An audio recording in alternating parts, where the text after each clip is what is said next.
कांग्रेस का मकसद सिर्फ सत्ता हासिल करना है, चाहे तरीका जो भी हो। उसके बाद देश को क्या चाहिए, क्या करना है, इसके बारे में वो नहीं सोच रही। अगर कांग्रेस के तरीकों से आजादी मिली तो गोरे साहब तो चले जाएंगे, उनकी जगह भूरे साहब आके बैठ जाएंगे और हालात वही के वही रहेंगे। अमीर और अमीर हो जाएंगे, गरीब और गरीब। एक ऐसा वक्त आएगा कि धर्म और जात पात के नाम पे इस देश में वो आग लगेगी जिसे बुझाते बुझाते आने वाली नस्लों की कमर टूट जाएगी। भगत सिंह ने कांग्रेस को लेकर जो भविष्यवाणी की थी, पिछले 70 साल देश में वही हुआ और आज भी कांग्रेस की नीति इसी रास्ते पर है। डरो मत, आपके साथ कांग्रेस पार्टी खड़ी है। भारत पर राज करने के लिए अंग्रेजों की नीति थी बांटो और राज करो, जिसे अंग्रेजी में डिवाइड एंड रूल कहा जाता है। सालों के संघर्ष और स्वतंत्रता सेनानियों की कुर्बानी के बाद जाकर इन अंग्रेजों के राज से भारत को आजादी मिल गई। लेकिन ये संघर्ष आजादी के साथ खत्म नहीं हुआ, क्योंकि उसके बाद भारत की राजनीति में उस पार्टी की सत्ता बनी जिसने देश में अंग्रेजों वाली ही भूमिका निभाई। वो पार्टी थी कांग्रेस। यूँ समझ लीजिए कि देश से गोरों का राज गया, लेकिन भूरों का राज शुरू हो गया था। फर्क सिर्फ इतना था कि गोरों ने केवल धर्म के नाम पर बांटकर राज किया था, लेकिन कांग्रेस ने सत्ता लालच में धर्म और जाति दोनों में लोगों को बांटा।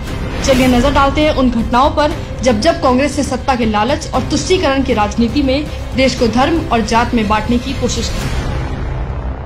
शाहबानो मामला।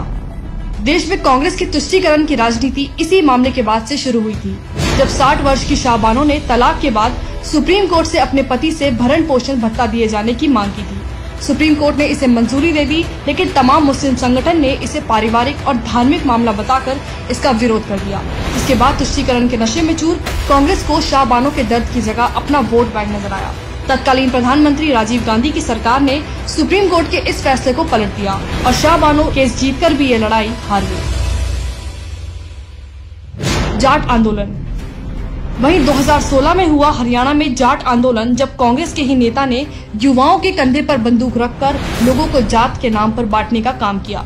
कांग्रेस सरकार ने वोट बैंक के लालच में 2014 में हरियाणा समेत 9 राज्यों में जाटों को अन्य पिछड़ा वर्ग में लाने का फैसला किया, लेकिन सुप्रीम कोर्ट ने जाटों को पिछड़ा मानने से इनकार कर यूपीए सरकार के इस फैसले को रद्द कर दिया और कहा कि राजनीतिक फायदे के लिए आरक्षण ठीक नहीं। इसके बाद हरियाणा में हिंसक आंदोलन शुरू हो गया, जिसमें जमकर आगजनी हुई और दंगे भड़के। और इसी बीच कांग्रेस के पूर्व सीएम भूपेंद्र सिंह हुड्डा के राजनीतिक सलाहकार प्रोफेसर वीरेंद्र का भड़काऊ ऑडियो टेप वायरल हुआ। कमदान साहब, ये अपने इलाकों में तो बड़ा अच्छा चल रहा है देश वाली बेल्ट में, इनको कहो, इनको के लड़कों को और इनको के भाई इन वालों को कि तुम समर्थन का तो ड्रामा करते और चर्चा में एक गाँव में सीढ़ी भी नहीं रोक रखी तुमने। इस ऑडियो टेप में प्रोफेसर वीरेंद्र ये कहता सुनाई देता है कि हिसार सिरसा साइड तो कीड़ी यानी चींटी भी नहीं रोकी गई है, जिससे साफ हो गया कि साजिश के तहत लोगों को भड़काकर कांग्रेस ने हिंसा कराई थी। नागरिकता कानून। 2019 में मोदी सरकार द्वारा लाए गए नागरिकता कानून के लागू होने के बाद भी कांग्रेस ने देश में तुष्टीकरण की राजनीति करने में कोई कमी नहीं छोड़ी। ये जो सीएबी कानून अभी लाए हैं, वे भारत की आत्मा को तार तार कर देगा। दिसंबर में चमचों की राजमाता एंटोनिया माइनो ने देश को संबोधित करते हुए सीएए विरोधियों से कहा कि अपने हक के लिए देशवासियों को लड़ना होगा, जिसके लिए उन्हें सड़कों पर उतरना होगा।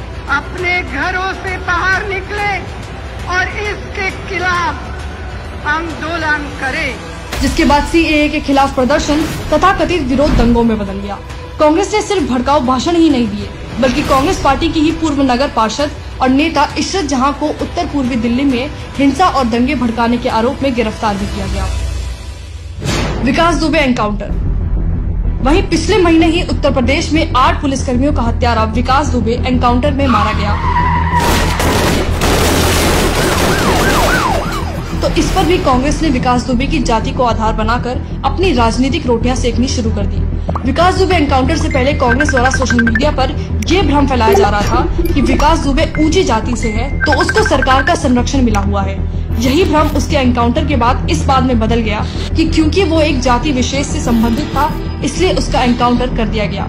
उसकी मौत का कारण उसके किए हुए जघन्य अपराध की बजाय उसके ब्राह्मण होने को बताया जाने लगा। कांग्रेस नेता जितिन प्रसाद ने इसे ब्राह्मणों पर अत्याचार का एंगल देने की कोशिश की, लेकिन कांग्रेस को पता होना चाहिए था कि जिस विकास दुबे का एनकाउंटर हुआ वो कोई जाति या धर्म का नहीं, बल्कि एक अपराधी था और खुद विकास दुबे ने अपने जीवन काल में कई ब्राह्मणों की हत्या की थी। ऐसे में विकास दुबे का एनकाउंटर ब्राह्मण विरोधी कैसे हो गया? इससे साफ जाहिर है कि अपनी लगातार हार से बौखलाई कांग्रेस एक अपराधी की मौत को भी मोहरा बनाकर समाज को जाति के नाम पर बांटने का काम कर सकती है। अगला मुद्दा है राम मंदिर, जिस पर कांग्रेस ने तुष्टीकरण की राजनीति की सीमा ही पार कर दी। सालों से चले आ रहे राम मंदिर विवाद को उलझाने में कांग्रेस की बेहद अहम भूमिका रही है। अल्पसंख्यक वोट बैंक के लालच में कांग्रेस और उसकी पुरानी पीढ़ियों ने मंदिर का जमकर विरोध किया। कांग्रेस ने अपने वकील खड़े कर पूरी जान लगा दी थी कि मंदिर का फैसला राम भक्तों के विरोध में आए, लेकिन कांग्रेस की सारी कोशिशों पर सुप्रीम कोर्ट ने पानी फेर दिया। जब 5 अगस्त को भूमि पूजन के बाद मंदिर की नींव रख दी गई, तो कांग्रेस ने बहुसंख्यकों को रिझाने के लिए राजनीति शुरू कर दी। कांग्रेसी चमचे दिग्विजय ने दावा किया कि राम मंदिर का शिलान्यास सालों पहले राजीव गांधी द्वारा कर दिया गया था और मंदिर बनना राजीव गांधी का सपना था। लेकिन सवाल ये उठता है कि अगर ऐसा होता तो इतने सालों से कांग्रेस ने राम मंदिर निर्माण के विरोध में अपने वकील खड़े क्यों किए? क्या इन्हें तब राजीव गांधी का सपना नहीं दिखाई दिया जब ये राम के अस्तित्व पर सवाल उठा रहे थे? सच्चाई तो ये है कि कांग्रेस को बस सत्ता से मतलब है, चाहे इसके लिए उसे लोगों को जातियों में बांटना पड़े या धर्म में। सत्ता हासिल करने के लिए कांग्रेस किसी भी हद तक जा सकती है। I also believe that no good Hindu would have wanted to see that temple built by demolishing somebody else's place of worship. Bengaluru हिंसा।